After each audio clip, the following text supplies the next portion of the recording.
Guys, dito tayo ngayon nasa Al Kubar, Saudi. So dumating kami dito February 5 ng madaling araw, 5 a.m. Lamig-lamig din yun. Sinundo kami ng driver ng company namin dito, ng employer. Papunta dito sa accommodation. Tapos sa accommodation naman, ito yung itsura dito. Pasilip ko sa inyo. So, yung pesto ko nandito sa taas. So, yun yung apat kami sa kwarto. So, yun yung sa ilalim. Tapos, yung mga namin na yun. Yung mga cabinet. So, yung na. Tapos, may aircon.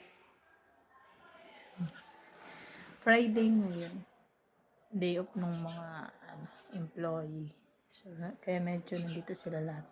Pero wala ditong tao kasi nga, yung kayong magkakakilala, maghihiwa-hiwalay kasi kayo ng kwarto niyan. Pero pwede naman kayong pumunta dun. Tulad ng mga kasabay ko.